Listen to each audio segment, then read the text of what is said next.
right, well, moving on, since people like some of the music stories. Yes. You sent over this Metallica stuff. Yes, I have plenty to talk about. All right, well, I'll let you kind of steer this one because I have no idea which clip is which, and you know how you want to kind of frame the story here. Well, as everybody knows, I went and saw Metallica last week. Yeah, a week ago yesterday. Right. And Metallica, one of the cool things about these shows is that when you go to these shows, they professionally record and mix and give you a copy of the show that you're at. Yeah. Which is pretty good. Yeah, Kiss started that. Yeah, but Kiss made you pay extra for it. Yeah, but the thing is they started the concept, though. Sure, they did. And Metallica, it was part of the package. Like, you held on to your ticket stub, and then, you know, a couple days later, you could scan in your ticket stub and download the show. Okay. So I did. I downloaded the show because I felt kind of weird because it's funny because I went into the segment last week thinking, all right, it wasn't so bad. And by the time I was done talking about it, I was like, man, I fucking hated that shit. Okay. So I went back and listened to the entire show. And I kind of feel like almost the same as what I said on the show last week. It was underwhelming. The band played well, mm-hmm. songs they played, but the set list was just shitty. Okay. And it's apparent that we've now crossed over into they're not Metallica anymore. Did they cross a line, Chris? They didn't cross a line. I mean, they're free to do what they want, but did they cross your line, Chris? No, they didn't cross my line. I don't have a line, so they can do whatever they want. Am I disappointed with them? Yes. Disappointed. Right. Definitely was disappointed for $300 and whatever that I spent for 2 tickets to get a below average show. Right. That said, we did talk at length about the things that were odd with this show, about the rhetoric, the discussion. Yeah, the discussion and how it felt like the Cleveland show was being pushed to the youth. Yeah, it was being geared toward a youthful audience. Exactly. Mm-hmm. So I found some of these clips when I was listening to the show, and I sent them over to you. You did. I have them. And why don't we start with the one that's just called Metallica-Youth? Okay. What this is, we can stop it along the way. I think it's like 3 minutes or something. This went on for 3 minutes? It's like long. Okay. He's doing this thing in the shows, and I've seen it in some videos of other shows too, where he's talking about the crowd, and he's like, oh, we've got some old people here, we've got some middle-aged people here, and then we've got the youth that are here, and we're just all one big family, and blah, blah. And you remember the old days of Metallica, dude. It was an attack. The show was a 2-hour oral attack. And now it's like, hey, friends, what's up? One big happy family. Let's put our arms together in one giant group hug. Right. And just listening to this, you'll hear what I'm talking about. And he's totally pandering to the young people. All right. Which is fine. I mean, as you'll hear, there's plenty of them at this show. But it's like you know how Metallica fans are always talking about they don't get enough of the old. They've steered away from the old. You know, the Metallica doesn't care about their core fans. Mm-hmm. I honestly think when you start hearing this kind of shit, and then we'll play the intro to Fuel, where you can hear how loud the fucking pop was for the show, for that song, which is from Reload. It is the audience that Metallica has now. Us 50-year-old people, not the Metallica audience anymore. The Metallica audience is 25 to 35. Makes no sense to me, but you'll hear it. So go ahead and start with this, and you can stop it wherever you want to comment on. All right. Here. All right. Here's James, Grandpa James, talking to the crowd now. That's right.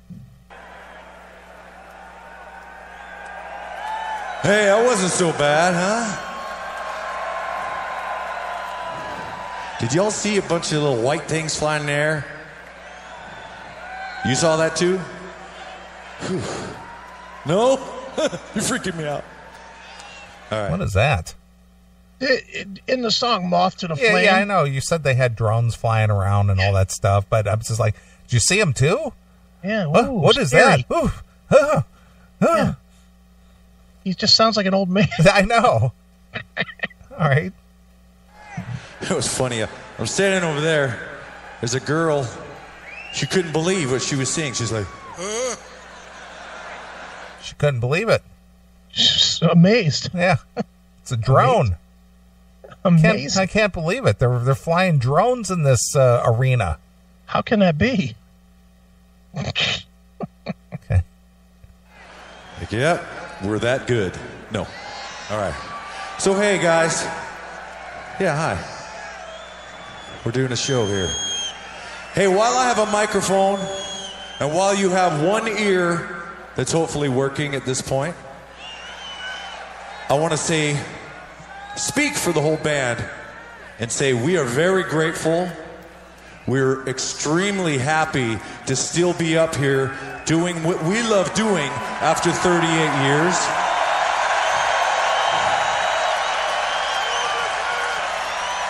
And you guys are still showing up to hear us play. I mean, I could not have dreamt this any better. Thank you for your support after all these years. Because I have way too many tattoos to get a real job, okay? At this point. Let's be honest. I got news for you there, James. If you decide to call it quits tomorrow, I'm sure you'll live comfortably on the millions and millions and millions of dollars that you've earned over your 30-some odd career. I have a feeling he has 100 million in the bank. Yeah, well, whatever. So I don't think you're going to be worrying about looking for your next meal or your next job if Metallica went away tomorrow. I don't think so. But he's trying to be relatable to them. Yeah, I get it. He's not going to be a barista who runs for Congress. No, not at all. No, we truly are grateful because we love what we do. And yeah, you show up and play your tunes and make millions of dollars. Who wouldn't love that?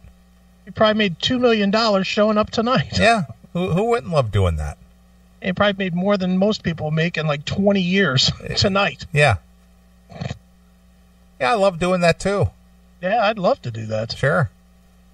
Look out there, I see a family that we may have never had. And this is a family we get to see in every city we go to. And we feel at home. We feel. Why, do they follow them around or something? Some of them do. My friend Jason, he's been to like 30 shows on this tour. Really? 30 shows. And what does your friend Jason do for income to where he can travel around after a band? I know he works for like a motorcycle customizing company. Okay. I think he just took like leave of absence, saved up his money, and went because, I mean, he was all over the country. Really? And out of the country, too. He went to Mexico City. He went to Washington State and Utah and Sacramento. And, well, good on him.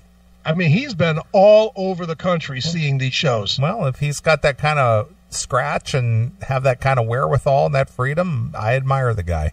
Yeah. Except for then he saw this same show 30 times.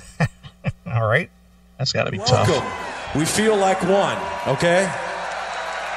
It's beautiful, Cleveland. And whether you want to buy into that or not, it's available, all right? Because I see all kinds of folks out there. I even see old people.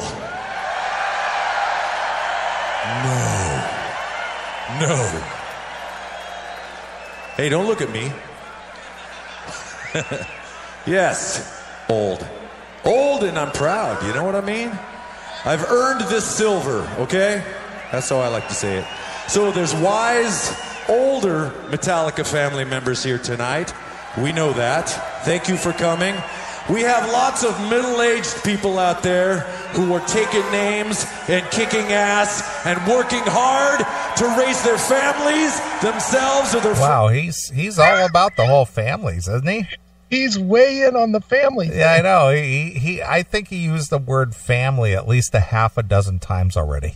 You guys are out there working hard to feed your families. And you're our Metallica family, and I'm looking back there, and I see our family, and... and we're all one big family. No matter what you do, you're part of our family. All right. Get it. You're domesticated now, James. We get it. Thank you for showing up. And thank you for doing whatever you do.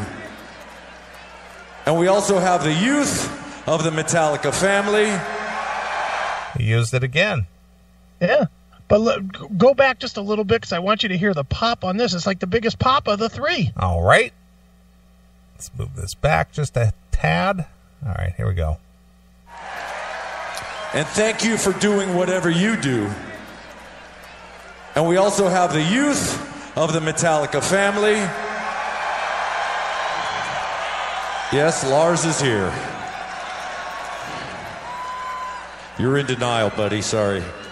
But it's okay. Are you going to go down there? Go steal some youth. All right. Hey, how old are you, little buddy? Who was that? That was Lars. It's Lars doing a voice. Oh, all right. Okay. Wow, that's entertainment. Okay. Oh, so bad. I guess. We have a little guy right here. We have a little gal right here. We have lots of youngsters. It's beautiful. And I just, is it okay if I talk with you? You did bring a sign. It says, I don't know if you can read it. It says, "Hey James, I'm Luke, age 9. First Metallica show in Cleveland. 2/1/19. Excellent. All right. So we know your name and your age. And are your parents here? Or one of them at least? No, I came by myself. I caught a cab, James. Yeah, I took an Uber. Yeah. 9 years old. I got a credit card. I'm here on my own. In the old days, he's not going to be fucking talking to an 8-year-old or a 9-year-old. Oh. What is this? Well, he's family James now. Yeah. I miss the old, fuck yeah, we're ready. Yeah. Creeping death. Are you ready for some metal up your ass, motherfuckers? Yeah. You motherfuckers better bring it harder than that, you pussies. That day is done. Yeah, it's over. It's gone. Hail and Kill caller, you're on the air. Hail Kill, fellas. Dan from Ohio, bro. How you guys doing? I hope you're on topic tonight. If you're not, I'm going to hang up on your ass. Listen, one longs for the days when James used to rant, shit, fuck, pussy, kill, hell. Now, if you could juxtapose that against that, I mean, this is hard to listen to. Were you at the show? No, I wasn't at the one in Cleveland. I hadn't seen them for some time. Yeah, it's sad what it's become, that's for sure. It is. You know, the first time I saw him was on the Injustice for All tour in Columbus with Queensryche opening, and it's almost a carbon copy of the Seattle '89 show that you get in the Binge and Purge. Mm-hmm. That was just, right. yeah. You are flaming like a house fire full of gasoline, my friend. I mean, I'm not going to argue with you because you're right, but I won't go. I'm not going to be the guy who goes off topic, so I'll call later. All right, do that. All right, let's get back to Grandpa James and his family. All right. That's a good dad. All right. Is he good? Is he a good dad? All right. You can hug him later. We want. What the hell? Oh wait, just play just a little bit more. I will. More nauseous. Mercy now. All right. Oh, you got a hug now. How cool. All right. Well, thank you for coming. Thanks for experiencing that together. There's more. There's more youth. Yeah. And you know what? I just got to say, everyone who's here tonight is youthful inside. This next song goes out to you. Ugh. And that's it. Oh, look, your son is giving you a hug now. Oh, how cool. We're a family now. This is a family show. Is this Metallica or is this, I don't know, Bruce Springsteen or something? I mean, what is this? Yeah. You know, meanwhile, you're singing songs about killing and dying. Right. Oh, boy. Boy, whoever James married, boy, she's got him pussy whipped. No kidding. My goodness. Wow, you are like the mellow James. Mm-hmm. So since we were doing the youth, you don't have to play the whole song. I sent you Fuel, right? Let me take a look here. One of the bigger songs. It's got the weird name, the Met 1902. I got it. All you need to do is just play the beginning. I just want you to hear the loudest pop of the entire night was when he kicked into Fuel. All right. And I was disgusted because it's like the worst song that they played. You know, it's a bad tune from Reload, but the kids loved it. Well, that's because that's all they know. That's all they're familiar with. But I mean, they got no pop for like Hit the Lights and Creeping Death. They're not big pop. And they got huge fucking pop for Fuel. Okay. It's funny because Kelly was with me and she knew Fuel, so she was like into it. She looked at me. I was like arms crossed. Sitting. And where did she hear this? Was it on commercial radio, or did she hear it via social media? Or I'm sure commercial radio. Yeah. I'm sure she's still a radio person. She's moving away from that, but she still listens to radio. Okay, so how big of a commercial terrestrial radio hit was this? Because I literally haven't listened to radio, as far as like a commercial music station, and like, boy, I'm gonna say a good 15 years. Yeah, Fuel was a pretty big hit. All right, I don't know that. I'm just asking the question because I really don't. Right? I do know the song. I just didn't know how big of a radio hit it is. Yeah, I would say it was bigger than like Ain't My Bitch and stuff like that. It was a pretty big hit for them. Okay, I haven't listened to commercial music radio in a long time, so I don't know how popular this song was. 20 years ago. See, even that's 20 years ago, if you can believe that. Yeah, I know. All right, well, here it is. What was I going to say? I forgot. Oh, yeah. Give me fuel, give me fire, give me double satisfied.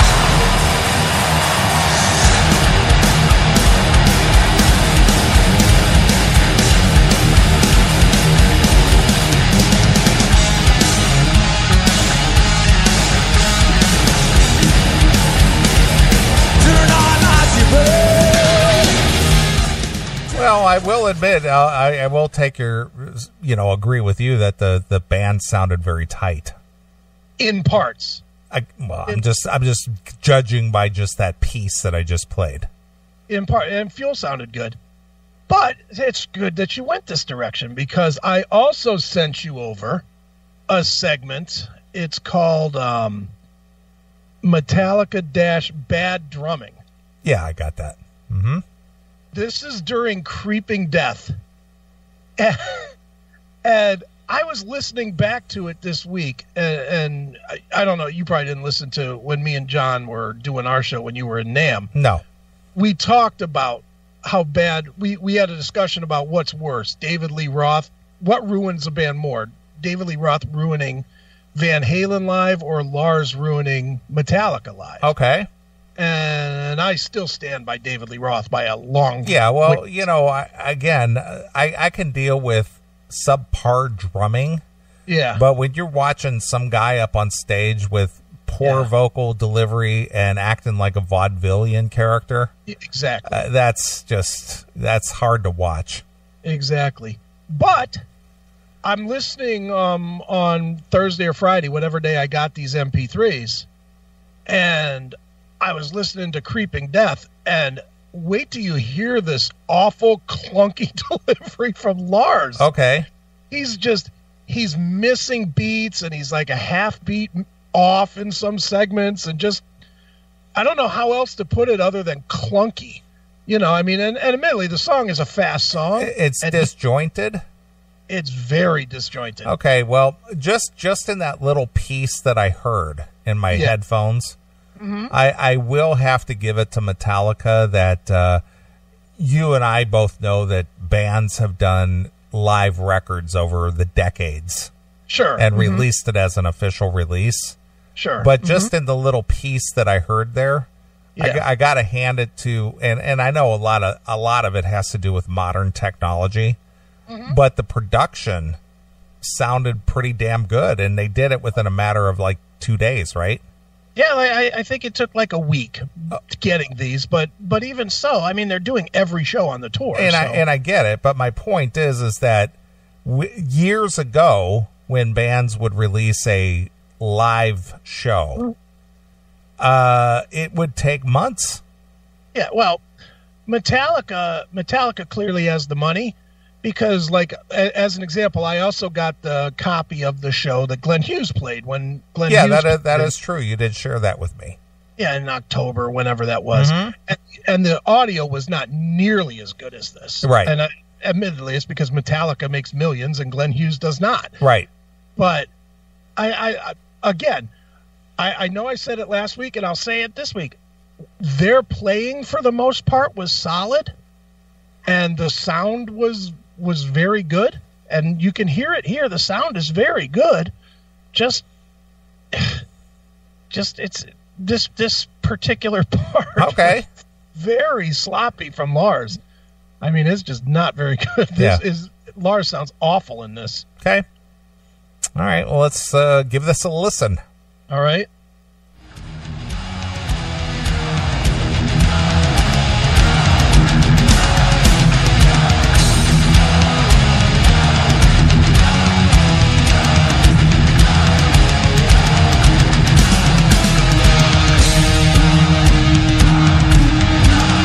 Now, is that the audience chanting that, or is that a backing track? That was the audience. They were doing that. Yeah, we were all doing it. Okay.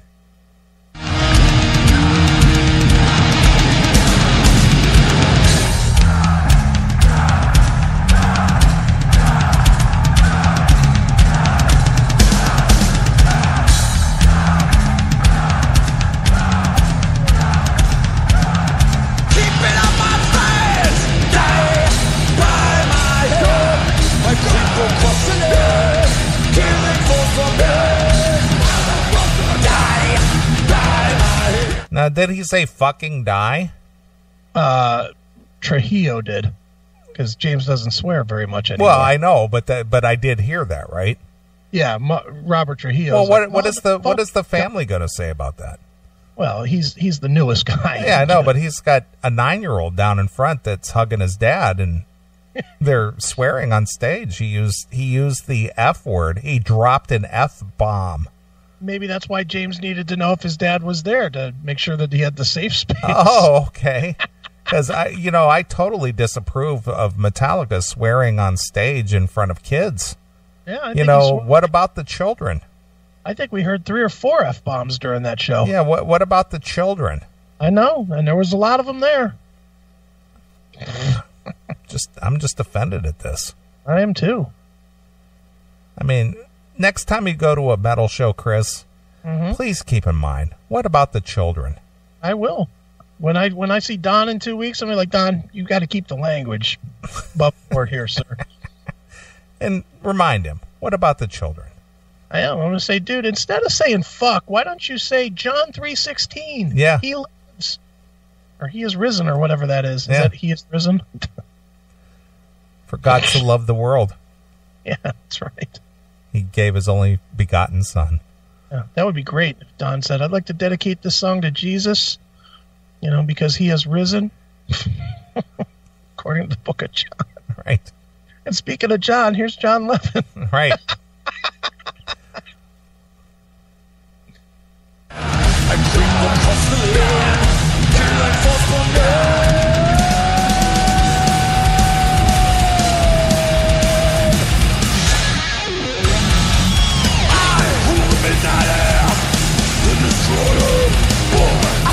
Who's doing the Cookie Monster vocal? Trujillo. Really? Yeah. I didn't realize he added very much vocal to this kind of stuff. He does in this song. Oh, okay. And you'll get to hear him sing here in a minute. All right, so he does Cookie Monster. Oh, he's quite the singer. He's got a lot of vocals. All right.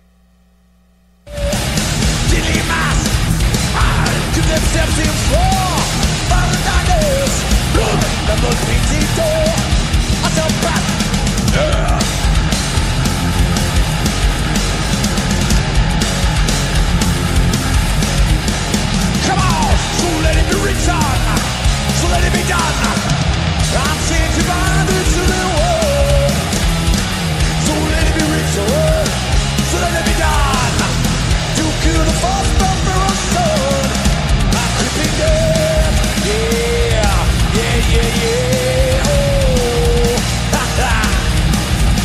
Oh, You hear how sloppy it is? It is.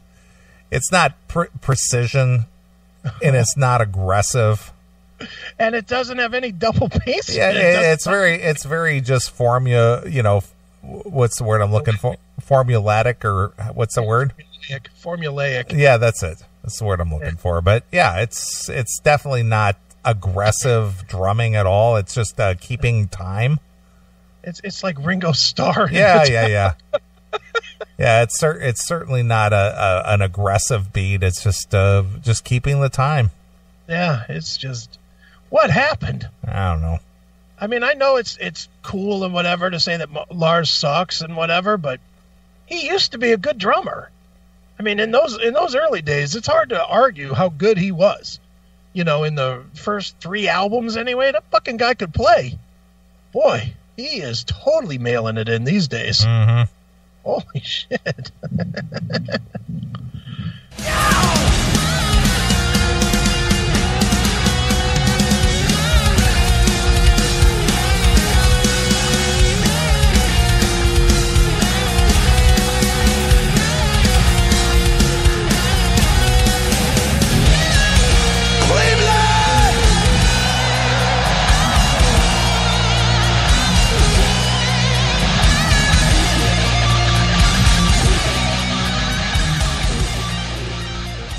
Well, I will say that the guitar parts are pretty damn good. Dude, musically they sounded fine. It was just Lars. Yeah. And I almost wonder if that's another reason that they're playing so many newer songs, because the newer songs are not written to be played fast. Yeah, I maybe. Who knows? They're 4/4 songs. They're not double bass songs. Yeah. All right. What's next? All right, so the next one I want you to play is Metallica-Doctor. Yeah, I got it. Because not only did we get to hear about the Youth, but we got to hear about how certain members of people that he doesn't know what they do, but this guy, he does know what he does. Okay. And he secretly uses his clothing to get more strength in his job. Okay. All right. I'm curious about this. All right. Here we go.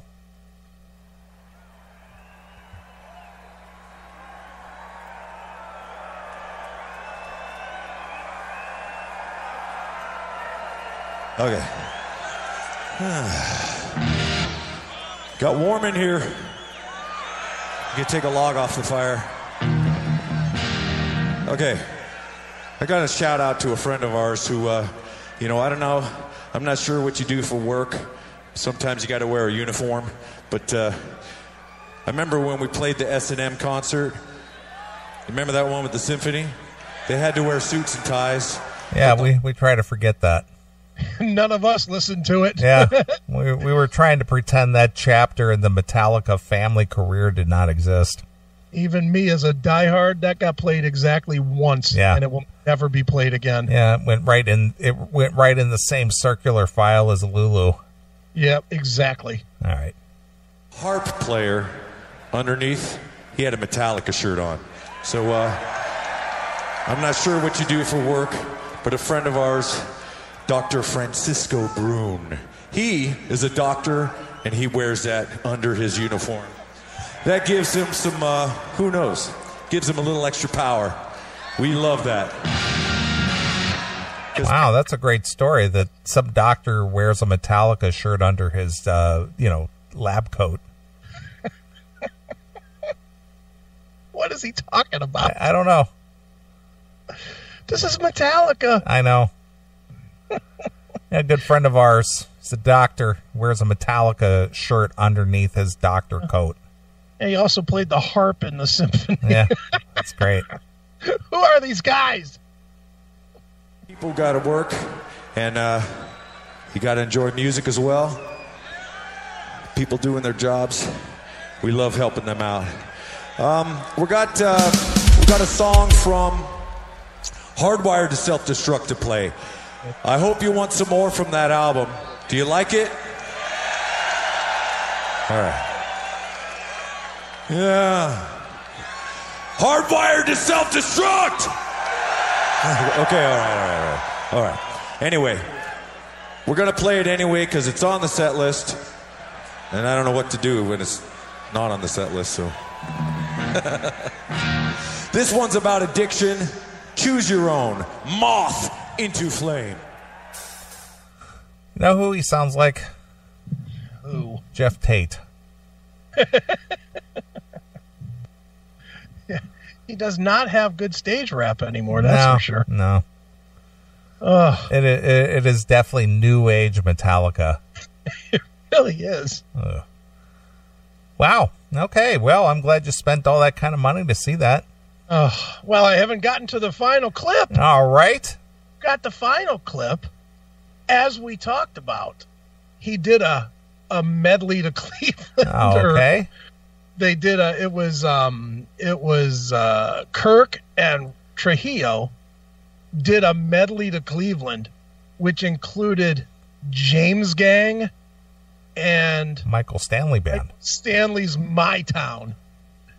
And you can tell, even Trujillo even says it in this. He's like, you guys got to help me with this second one. Because he had no idea. He probably learned it an hour before getting on stage. Yeah, I don't know Michael Stanley, but I'm sure I've heard he's kind of like a local hero here. Yeah, exactly. And he's on Afternoon Drive on WNCX. Mm-hmm. And, I understand he was kind of a big deal about 30 years ago. I'm really surprised that they didn't go with a fucking, like a 9 Inch Nails or something. That would have made more sense, I would think. Especially with this new age Metallica. It'd be a song that they might actually know. Yeah. Here's something from Downward Spiral. Yeah, exactly. Here's a hit from Pretty Hate Machine. Yeah, exactly. Head Like a Hole by Metallica.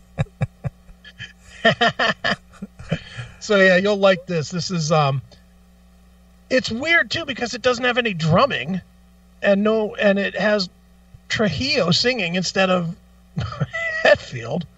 So it's just, instead of doing like a traditional solo, they do this shit show solo of them. And I've seen like in other cities, they've done like Loretta Lynn songs, like all kinds of crazy shit. I think somebody said that they did a Hootie and the Blowfish song in South Carolina.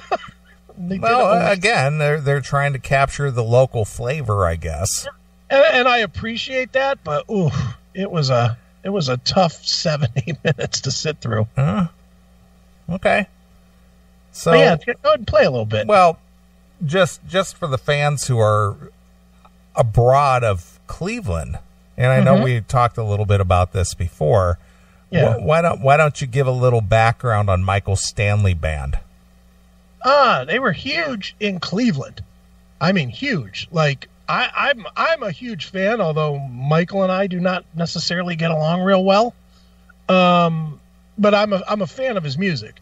And Michael Stanley Band in the early, like late 70s, early 80s was in Cleveland was Metallica. Yeah, but they were more classified in the John Mellencamp, Bruce Springsteen vein as Heartland rock. Yeah. Oh, yeah. In fact, I believe one of their albums was called Heartland, right? Heartland. Yeah, in the Heartland, yeah. Yeah.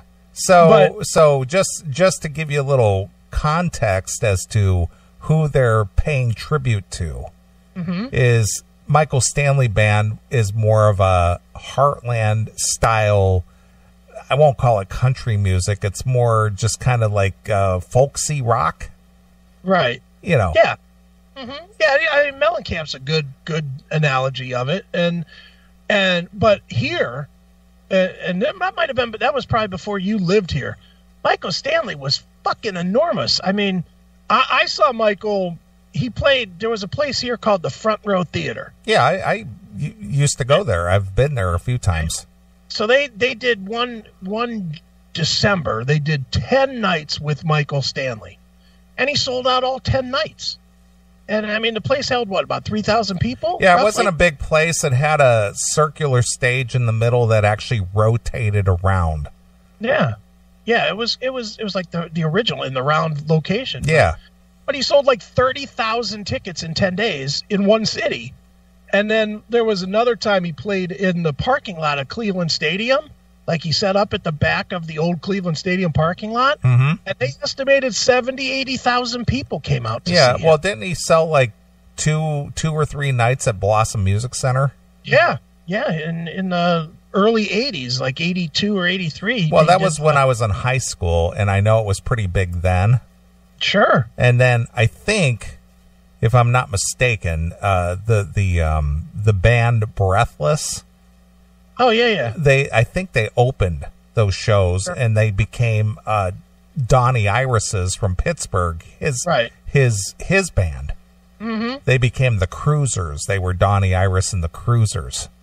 Yeah. No, I mean, it was fascinating how huge Michael was. Yeah, local favorite. But if you went to Chicago, he would draw 100 people. Yeah, because you know, he got a lot of pop from the local Akron, Cleveland radio stations, and so they blew his career up for him. Yeah, there locally, but outside of Cleveland, not so much. And I mean, he still plays around here, and he still does really well. I mean, he still sells. If I had to guess, I mean, I haven't been to a show in a while, but he still sells 2,000-3,000 tickets every time he plays. You know, I mean, he still does really well, but. You know, it was one of the, and I love his music. It's that weird thing. He's still putting out music. He's put out like 10 solo records in the last 10 years, and they're all fucking amazing. And I wish I didn't have a personal issue with the guy, because I'm a huge fucking fan.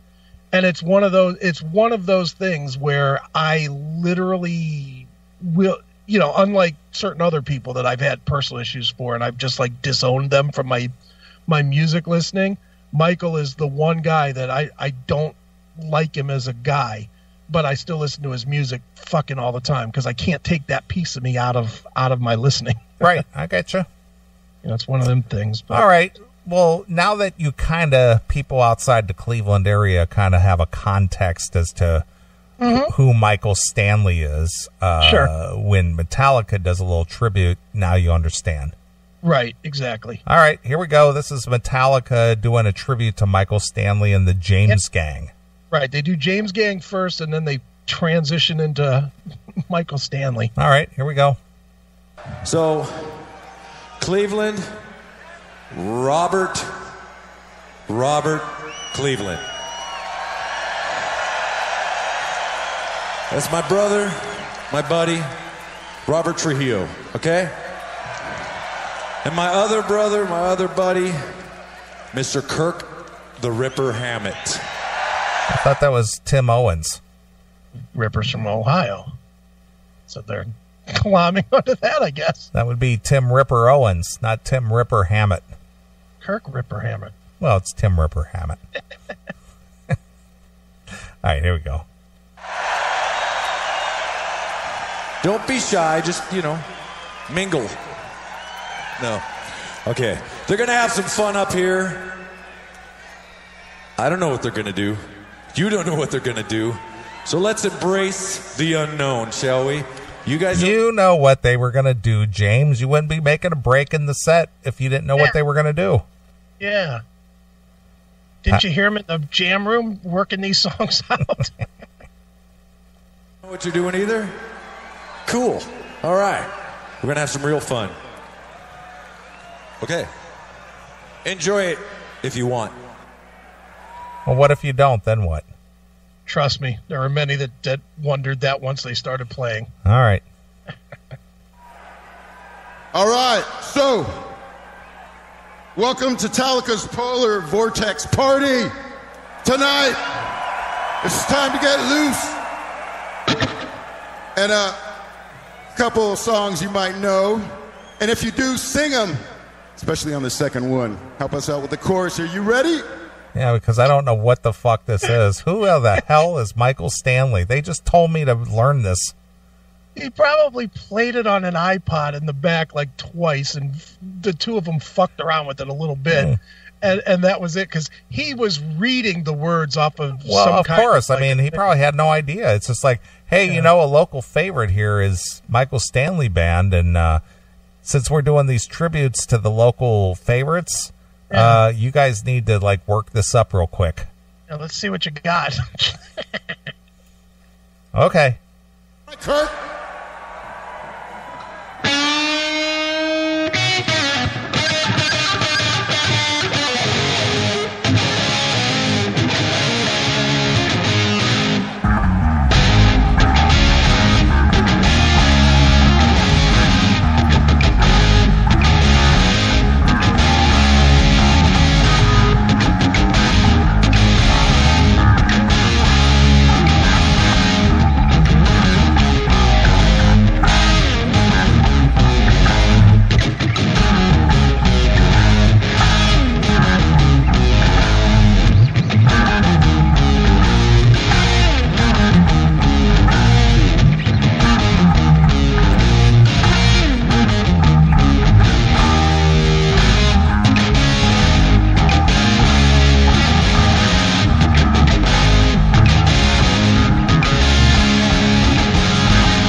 Robert's got his bass tuned way low. That is some heavy down-tuned bass that he's got going on there. Down in the key of W. It is. It's a dum-dum-dum-dum-dum. Well, wait till you hear this incredible singing that comes along with this Michael Stanley song. Now, that sounded awful by itself, I thought. Did you think it sounded good? Or No, I mean, obviously it's just a little medley or a little riff. It's a fuck around. But, of course. Oof. But yet, wait till you hear this. This makes that sound like a fucking Grammy winner. Hail and Kill caller, you're on the air. Hey, Hail and Kill guys. I got a question for you, and I want your opinions. It better be on topic. Oh shit, man! I'm fucked up, man. I apologize. Goodbye. All right, here we go.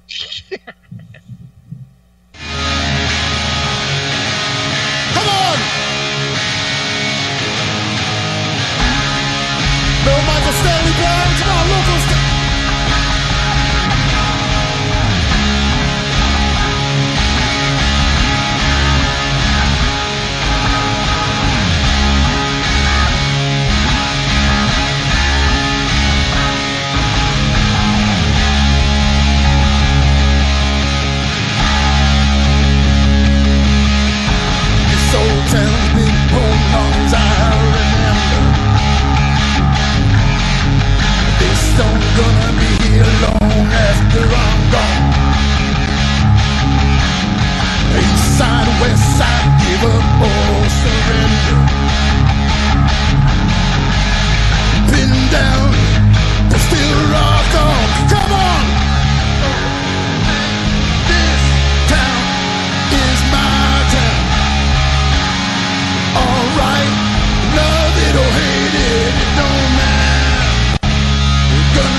Wow.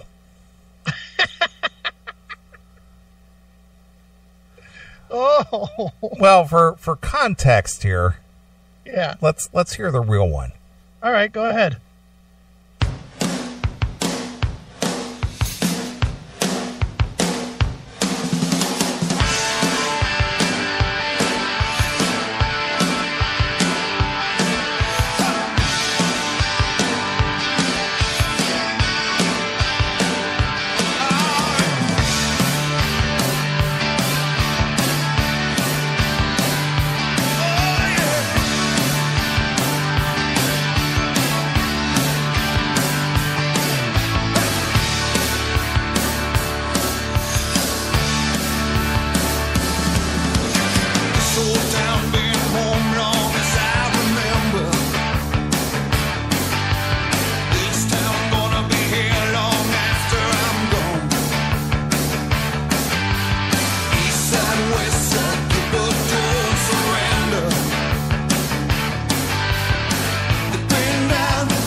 All right, let's hear it for the John Cafferty and the Beaver Brown Band.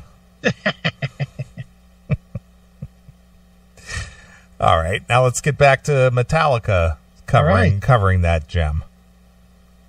Come on, 'cause this is my time.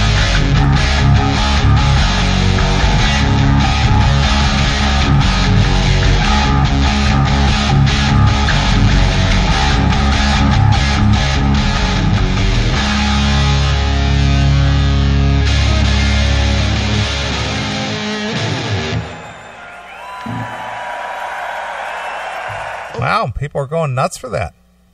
What I find funny is there was no one singing it. Nobody. Not because again, like we pointed out earlier, it was a youthful crowd. They don't know fucking Michael Stanley. Yeah, because that hit was what, 82? 80, yeah, somewhere in there, 82, 83. Yeah, it was long before they were even thought of. Yeah, that was on what, You Can't Fight Fashion, and that was their I think that was 83. Yeah. Was when that came out. Yeah, those kids don't know that song. Of course not. They like Fuel. They don't know fucking Michael Stanley. That's their grandmother's music. Right. All right, let's go. Local stuff for you tonight.